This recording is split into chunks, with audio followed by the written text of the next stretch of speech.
She thought she'd already won. That's what I kept thinking, standing outside my own son's house in the November cold, a garbage bag with my shaving kit and 2 sweaters sitting at my feet. She'd had the locks changed before the reception was even over. While I was still shaking hands with people who'd driven 4 hours from Sudbury to say goodbye to my boy, she was on the phone with a locksmith. My son's name was Aaron. He was 41 years old. He coached his daughter's soccer team on Saturday mornings and made the best smoked brisket I'd ever tasted, and he called me every Sunday without fail, even when things between us weren't perfect. He died on a Tuesday in late October, a brain aneurysm, no warning, no goodbye. Here one moment, gone before the ambulance arrived. I'm 73 years old. I've buried a wife. I've sold a business I spent 30 years building, and I thought I had seen the worst that life could hand a man. I was wrong. My daughter-in-law's name is Shauna. I want you to understand something about Shauna before I tell you the rest of this. When she and Aaron first started dating, I liked her. I'm saying that honestly. She was funny. She was sharp. She had this way of walking into a room and making it feel like the party had just started. Aaron was crazy about her. I could see why. And for the first few years, I believed she loved him too. But grief is a magnifying glass. It shows you exactly what people are made of. The day after Aaron's funeral, I was sitting at the kitchen table with my granddaughter, Piper. She was 9 years old, and she hadn't slept in 3 days, and she was eating cereal without milk because nobody had gone to the grocery store. I was about to go myself when Shauna came downstairs in fresh clothes, makeup done, and told me, very calmly, that she'd be needing my room by the end of the week. I said I didn't understand. She said the house was in Aaron's name, but everything transferred to her automatically as the surviving spouse, and she'd already spoken to someone about it. She said she didn't want any awkwardness. She just thought it was better to be clear up front. I looked at Piper. Piper was staring at her dry Cheerios. I told Shauna I wasn't trying to make any claim on her house. I just wanted a bit of time to find somewhere to go. I'd given up my apartment in Barrie 8 months earlier when Aaron asked me to move in after his mother, my wife Teresa, passed. I'd been helping with school pickups, with Piper's homework, with the leaky faucet in the upstairs bathroom that Aaron never got around to fixing. Shauna said, and I'm quoting her exactly, "That was then. This is different now." I was out by Thursday. I moved into a motel off Dunlop Street that charged by the week. The room smelled like carpet cleaner, and the heater made a sound like something dying slowly behind the wall. I was 72 years old, and I was sleeping on a mattress with a cigarette burn through the corner of the fitted sheet, and I kept waking up at 3 in the morning, thinking I could hear Piper calling for me. The first few weeks, I tried to stay connected. I'd text Shauna asking when I could take Piper for a visit. Sometimes she'd answer, sometimes she wouldn't. When she did, she always had a reason. Piper had a play date. Piper wasn't feeling well. Shauna was taking her to her mother's place in Oakville for the weekend. Once she told me Piper was processing and that my presence might be confusing for her right now. I didn't know what that meant. I still don't. What I did know was that Piper had texted me from Shauna's phone one night to say she missed me and that she wanted to go skating like we used to, just the two of us at the rink on Collier. I texted back that I'd love that. Shauna never followed up. Then, in January, I got a letter. It came from a law firm in Toronto.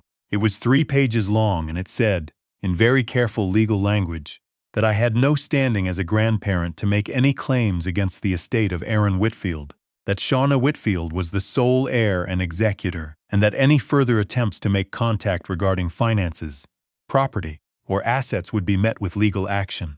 I read it 4 times. Then I sat down on the edge of that motel bed and I didn't move for a long time. I'm not a man who asks for help easily. I was a machinist for 30 years, ran my own shop outside Barrie, taught myself to do my taxes, fix my own roof, pull a motor out of a truck. My father came to Ontario from Newfoundland with $40 in a trade, and he never once asked anybody for anything. I learned from that, maybe too well.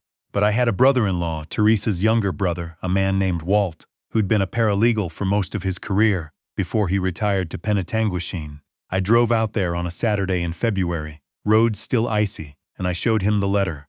Walt read it slowly. He set it down. He said, "Did Aaron ever talk to you about his will?" I said Aaron had mentioned it once, about 2 years ago, after Teresa died. He'd said he wanted to make sure Piper and I were looked after, that he'd been talking to someone about updating his documents. But we never discussed specifics.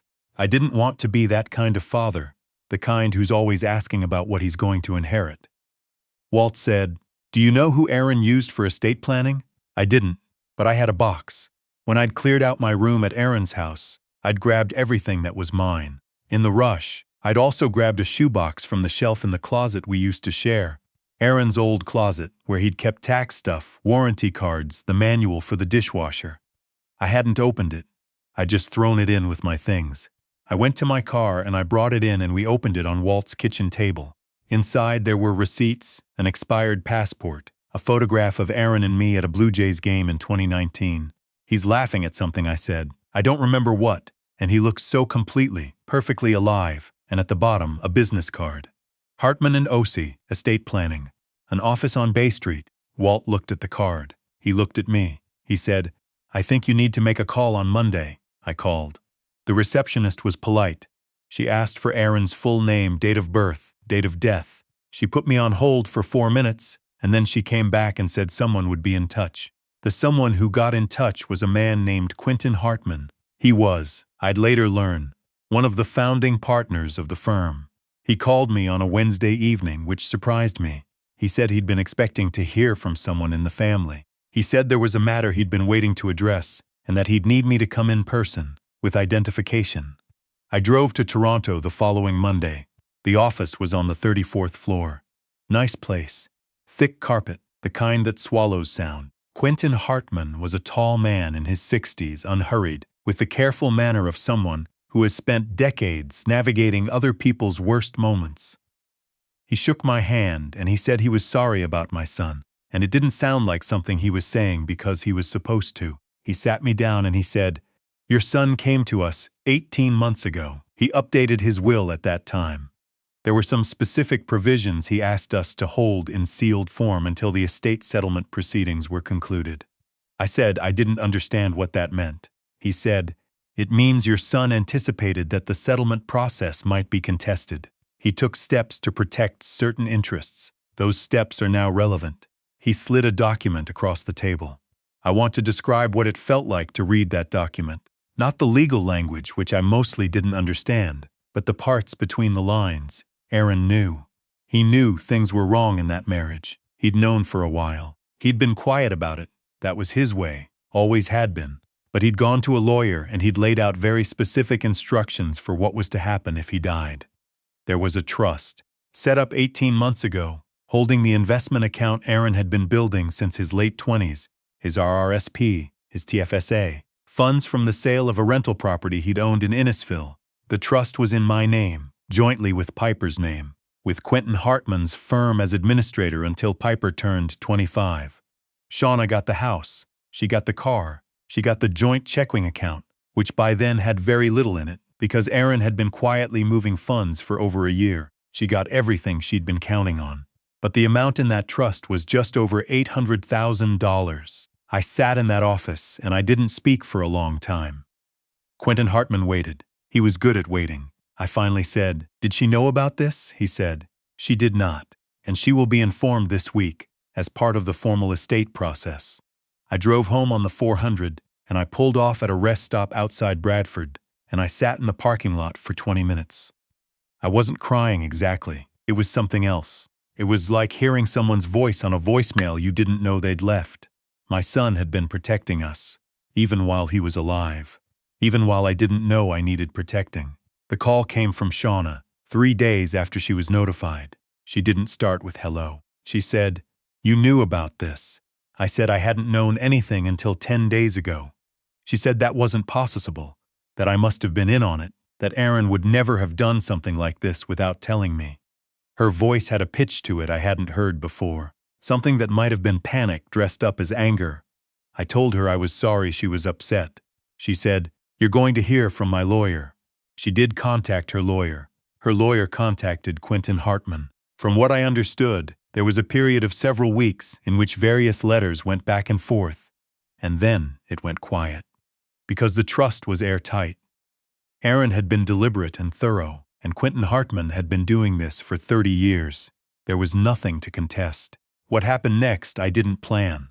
I want to be honest about that. I'm not the type of man who schemes. But I did talk to Walt, and Walt talked to someone he used to work with at the courthouse in Barrie, and that someone mentioned that there were certain financial irregularities attached to Shauna's dealings in the months before Aaron's death that might be of interest to the CRA. I didn't file anything. I didn't make any calls. I just made sure that the right information was in the right hands. The CRA audit came in April. I heard about it secondhand, through Piper's school, because Shauna had apparently told one of the other parents something about government harassment.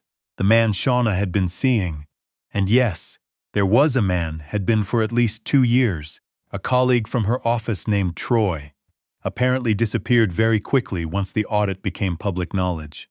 I'm 66, I'm sorry. I should have told you that at the start. I'm 66, not 73. I've been rounding up, I think, because that's what this year has felt like. Teresa went in the spring, Aaron went in the fall, and somewhere in between I went from being someone's husband and someone's father to being nobody's anything, standing outside a motel with a garbage bag. But here's the thing about kids. Here's what nobody tells you, what you can't explain to someone who doesn't have them. Even now, even after everything, I can't stop thinking about Piper. She's not mine by blood. I know that. Shauna had her before she met Aaron, with someone she never talked about, and Aaron adopted her when she was 2. But I was there the morning she lost her first tooth and panicked because she thought it meant something was wrong with her. I was there the afternoon she came home from school crying because a girl in her class had said something cruel about her hair. I taught her to skate. I taught her to bait a hook. I used to read to her on Friday nights when her mom went out and Aaron worked late, and she used to fall asleep before the chapter ended, and I'd stay until she was fully under, just sitting there in the chair by her window. She's 10 now. She called me on my birthday in March from a number I didn't recognize. Her friend's phone, she said, because Mom had put restrictions on hers. She said, "Happy birthday, Grandpa," and then she said really quietly, "When are you coming back?" I didn't know what to say. I told her I didn't know. I told her I loved her. I told her that would never change, regardless of anything. The truth is, I haven't decided. That's the honest answer. The trust gives me something I didn't have before. Standing, resources, a lawyer of my own. There are avenues I could pursue with respect to grandparent visitation rights. In Ontario, it's not automatic, but it's possible. Walt has been looking into it. What I know is that I spent too long in that motel room thinking this was over, that Shauna had locked the door and thrown away the key, and that was the end of it. I was wrong about that. Aaron taught me something, by the way, without meaning to. All those Sundays he called, even when I wasn't easy to talk to, even when I was grieving Teresa and short with him, and not the father he deserved that year, he still called. He was stubborn about love in a way that I sometimes forgot to be. I sold the machining shop in 2019. I have the condo in Barrie now, a decent pension from the years I paid into, and $800,000 sitting in a trust with my name on it, and my granddaughter's name on it, placed there by a boy who loved both of us enough to plan for the worst. She thought she'd won. She was standing in that house counting what she'd taken, and she had no idea that her husband, my son, had been 3 steps ahead of her the whole time. I'm going to fight for Piper. I don't know how it ends, but I'm not standing in the cold anymore, and I have his voice in my head on Sunday mornings, the way I always did, and I think that'll be enough to keep going. I set that photograph of us at the Jays game on the desk in my condo. Aaron's laughing in it. I still don't remember what I said, but I'm glad I said it.